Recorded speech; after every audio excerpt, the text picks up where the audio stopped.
Alors, pour faire ce magnifique coulis, nous allons avoir besoin de 500 g de fraises qu'on va devoir équeuter, laver. On les lave d'abord, on les équeute après et on les coupe. On les lave avant pour que la fraise ne perd pas son sucre. On les lave avec sa feuille et après on les coupe. On enlève les feuilles et on coupe en tronçons et qu'on va mettre ici dans une casserole. Nous allons avoir besoin donc de 500 g de fraises, un demi citron pressé, un quart, là c'est un verre de 20 centilitres, un quart d'eau, de l'eau du robinet. Ici nous avons 3 quarts, le même verre, 3 quarts de sucre en poudre que j'ai accompagné d'un sachet de sucre vanille. Ensuite, nous allons avoir besoin d'une cuillère à soupe, ici, de maïzena. Ici, nous allons avoir besoin de une cuillère également à soupe comment dire, de crème chantilly. C'est de la poudre de crème chantilly. Vous pouvez en trouver dans les magasins orientaux. Moi, c'est ça que j'ai trouvé dans les magasins orientaux ou turcs également. Vous pouvez en trouver là-bas. Nous allons également avoir besoin d'une pincée de sel, une petite pincée de sel qui est là. Et nous allons avoir besoin également de un demi-verre d'eau. Mon demi-verre d'eau, il est là. C'est pareil, hein, je prends que des verres de 20 centilitres. Donc là, voilà, nous avons coupé, lavé, équeuté, coupé nos fraises en rondelles, en morceaux. Je vais rajouter mon sucre accompagné donc de mon sachet vanille. Ensuite, je vais ajouter l'eau. Quand je dis l'eau, je parle de un quart d'eau. Je vais ensuite rajouter mon jus de citron. Je vais mettre sur le gaz à bouillir jusqu'à épaississement, jusqu'à ce que ce soit vraiment épais, pendant à peu près 10 minutes. Suivez-moi. Donc là, on va laisser nos fraises, elles vont chauffer, elles vont bouillir. Et au fil et à mesure, on va attendre que ça chauffe, que ça bout. Et je reviens vers vous. Donc voilà les amis, là on a encore des morceaux. On laisse bien bouillir. D'accord? Une fois qu'on arrive, on finit nos 10 minutes. Normalement c'est 10 minutes, c'est bon, hein. Une fois qu'on arrive à nos 10 minutes de cuisson, on va éteindre le gaz et on va laisser tiédir.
Donc là, j'ai terminé. Regardez cette magnifique couleur. Voilà. Je vais transvaser mon coulis dans ma casserole. La même casserole, hein. Donc là, les amis, je vais prendre mon verre d'eau qui me reste. Je vais y ajouter ma maïzena, ma cuillère à soupe de maïzena.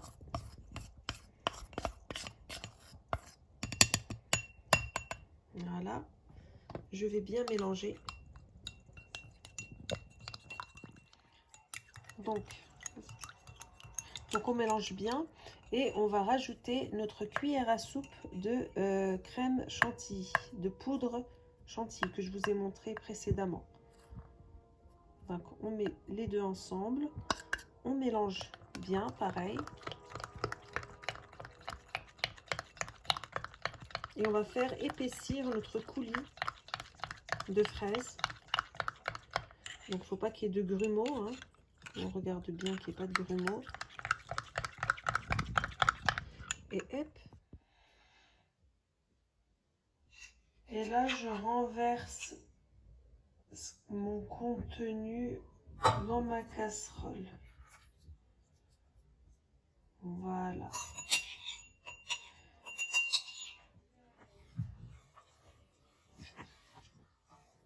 On mélange et on va remettre sur le gaz jusqu'à ce que ce mélange épaississe.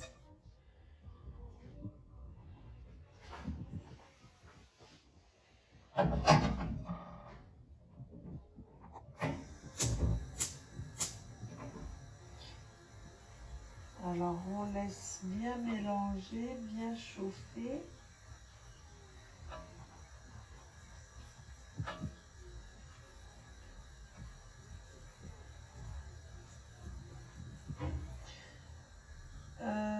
Il y a des personnes qui peuvent acheter des fraises qui sont pas forcément très rouges.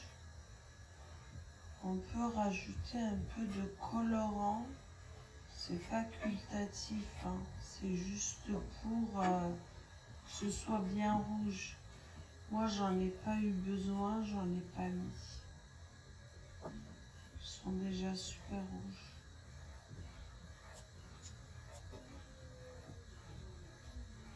Donc, on mélange, pas que ça colle, pas que ça accroche.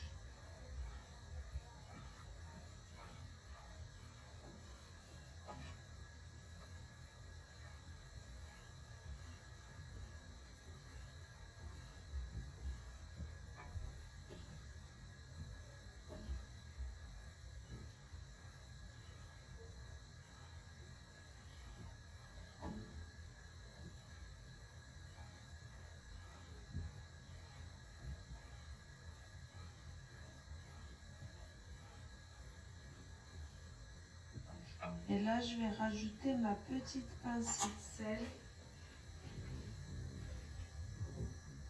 que je n'ai pas ajoutée tout à l'heure.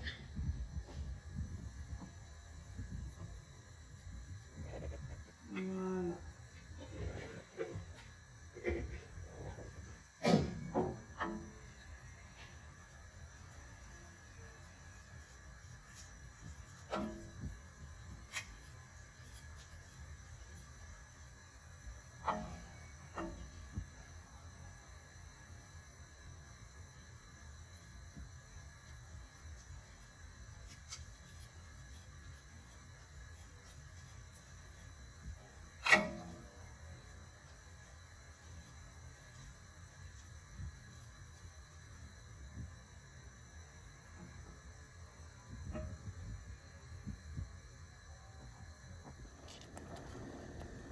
Voilà, là, ça frémit.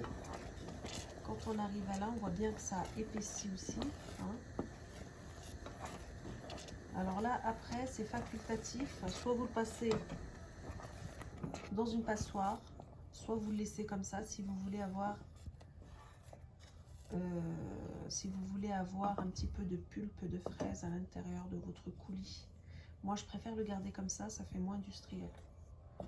Enfin, c'est pas industriel, je veux dire, ça fait l'effet, il est plus naturel et plus fait maison, quoi. Donc là, après, ça se conserve. dans votre frigo, vous savez, dans le bac à légumes. Vous pouvez le conserver quelques jours. Après, ça dépend de la température. Sinon, vous pouvez aussi les dispatcher, des petites quantités, vous les dispatchez dans votre congélateur. Soit dans des sacs spéciaux, soit dans des petits tupperwares que vous mettez au congélateur.